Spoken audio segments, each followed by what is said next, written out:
হ্যাঁ বন্ধুরা, আজ আমি উপস্থিত হয়েছি এবং আমার বন্ধু মোহাম্মদ জাকির এবং আমি কাজী তানভীর, আমরা দুইজন উপস্থিত হয়েছি আজকে বিশ্ব কবিগুরু রবীন্দ্রনাথ ঠাকুরের পূর্বপুরুষের বসতভিটা ও রবীন্দ্র স্মৃতি সংগ্রহশালা রূপসা পিঠাভোগ থেকে।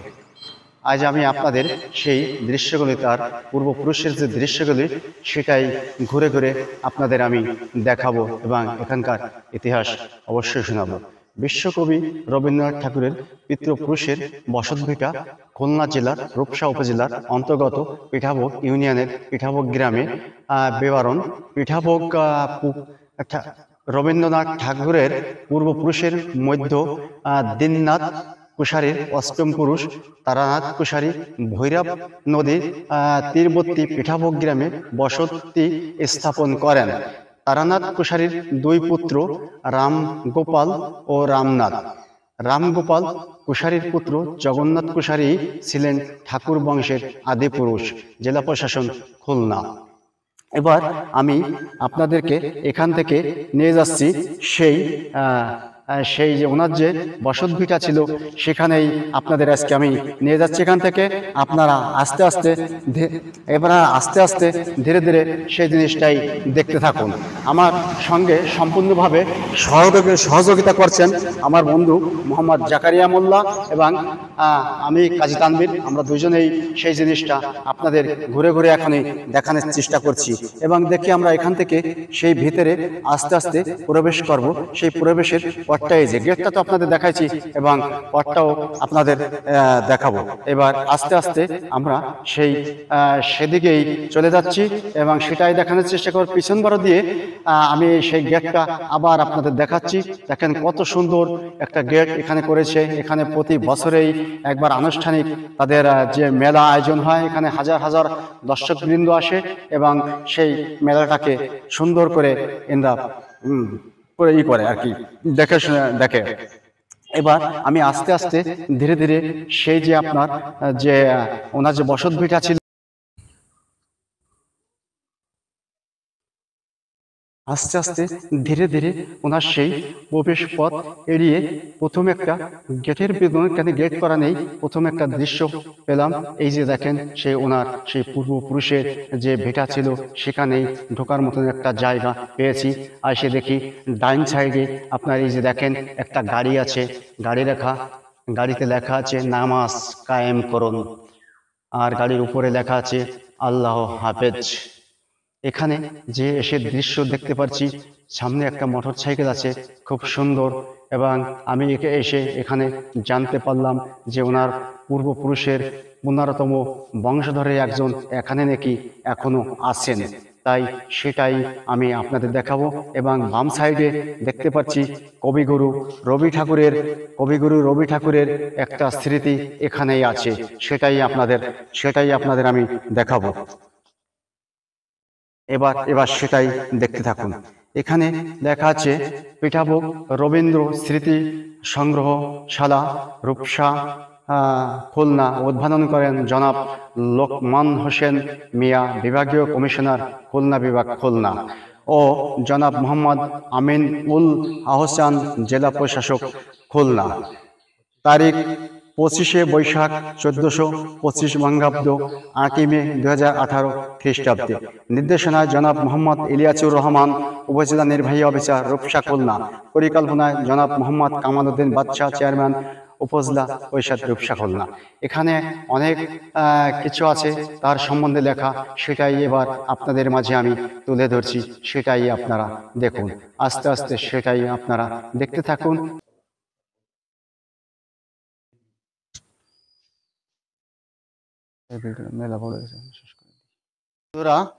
আমি সেই রবি ঠাকুরের যে বংশধরের একটা পূর্বপুরুষের একটা মুরব্বী, তাকেই পেয়েছি। ঠিক আছে, তাকেই পেয়েছি আজকে আপনাদের দ্বিতীয় পর্ব।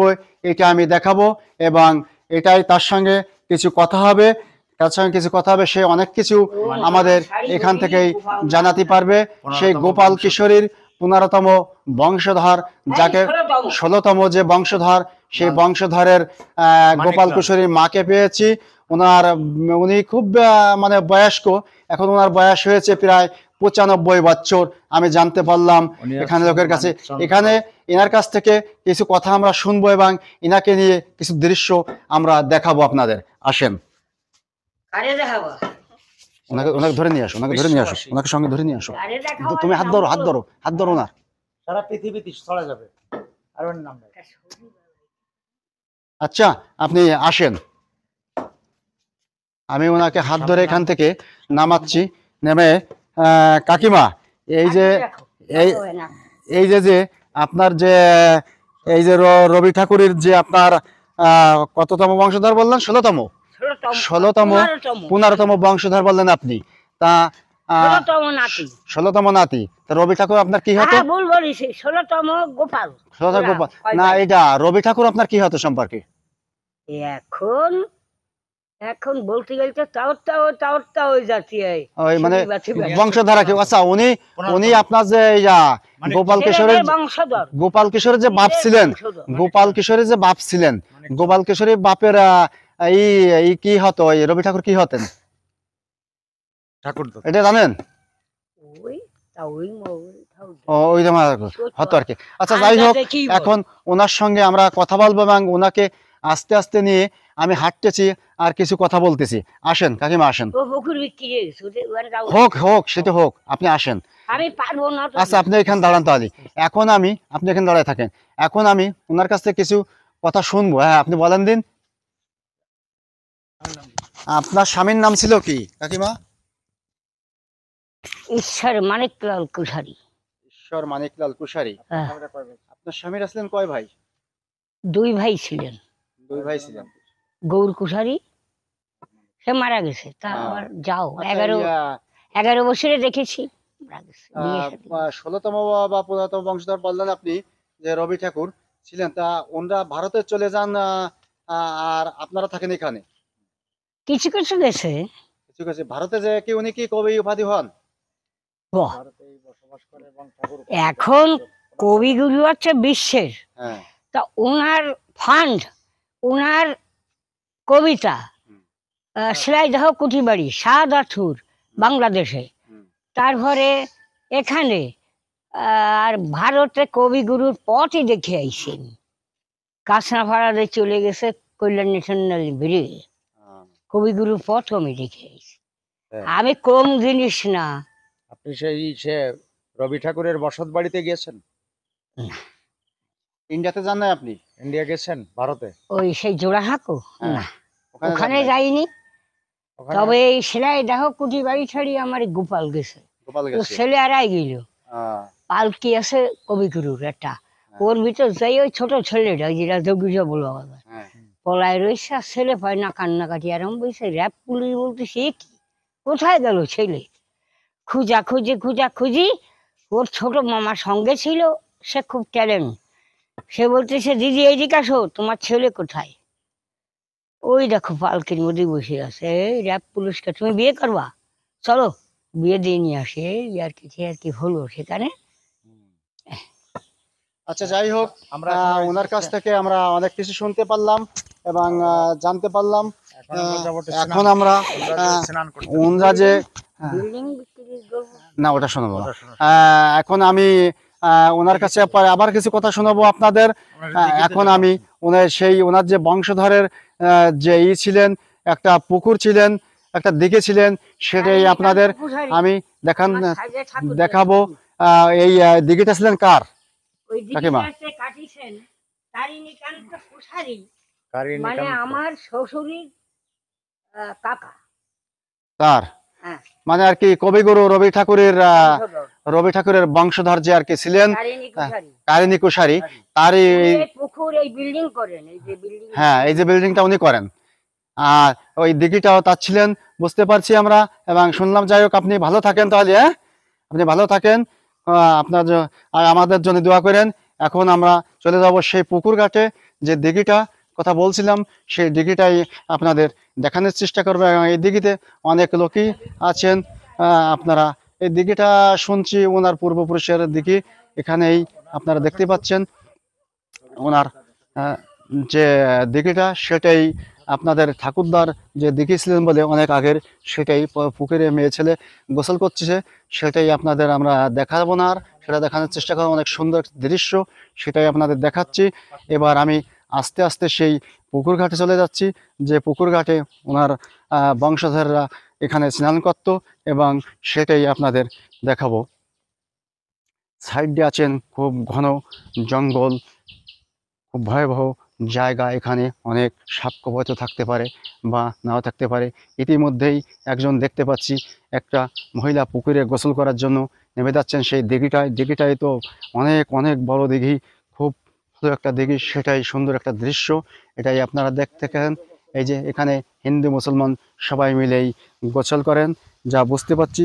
সেই দিঘিতে নামায় পানিটা, এখানে যে জল আছে সেই জলটা খুব সুন্দর জল দেখা যাচ্ছে। আপনারা দেখেন দিঘির প্রথম অংশের, এখান থেকে আমি আপনাদের ঘুরিয়ে ঘুরিয়ে দেখানোর চেষ্টা করছি।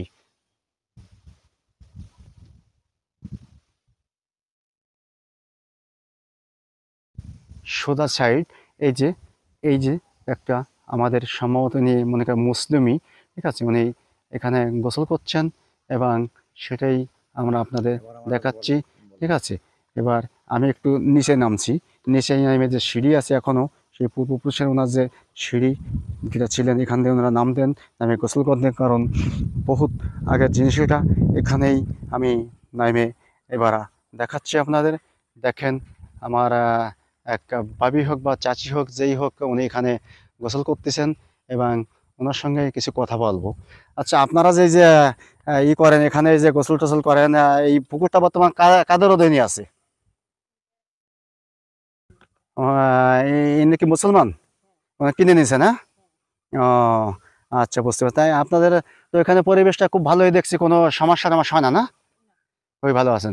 আচ্ছা, ঠিক আছে, ঠিক আছে, আপনি গোসল করেন, আর আমরা আস্তে আস্তে ধীরে ধীরে আবার আমি সেই সিঁড়ি বেয়ে এখান দিয়ে উঠছি, উঠে আপনাদের নিয়ে যাবো এবার সেই ওনার যে ই আছে, সেখানে নিয়ে যাচ্ছি। এবার কথা বলবে আমার বন্ধু মোহাম্মদ জাকির হোসেন, সেখানে তার সঙ্গে কিছু কথা আপনারা শেয়ার করতেছেন। শুধু দর্শক মন্ডলী, এদিক দ্বারা এখন আমরা উপস্থিত হয়েছি সেই দিঘি, সেই রবি ঠাকুর, বিশ্বকবি রবি ঠাকুরের পূর্বপুরুষের যে দিঘি ছিল, যেখানে ওনারা স্নান করতেন, রবি ঠাকুরের দাদা ঠাকুর দাদা। আমরা সুন্দরভাবে দেখেন পুকুরটা কত সুন্দর, চারিদিকে গাছে গাছে ভরা, পাখিদের কুলতান, এক মনোরম দৃশ্য।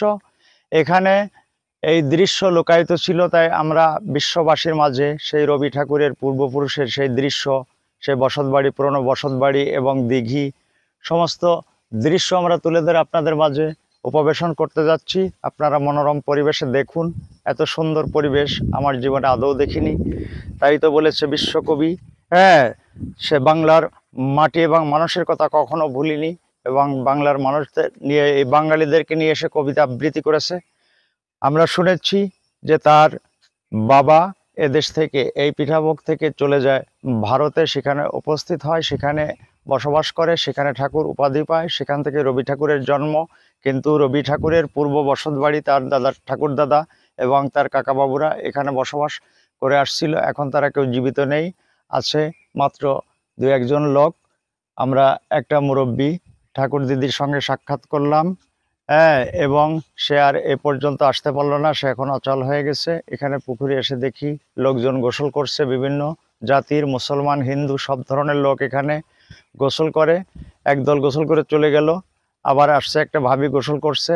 হ্যাঁ, এটা আমাদের খুবই ভালো লাগলো। এখানে কোনো বাধা নেই, সব জাতির লোক এখানে আসা যাওয়া করে। এটা রবি ঠাকুরের পূর্ব বসত বাড়ি, এখানে উন্মুক্ত, এখানে সবার জন্য হ্যাঁ সুযোগ ব্যবস্থা। এখানে যারা আসে সবাইকেই মূল্যায়ন করা হয়। এই স্মৃতিসৌধ আপনাদের মাঝে তুলে ধরতে পারা আমাদের নিজেদের জীবনকে সার্থক মনে করছি।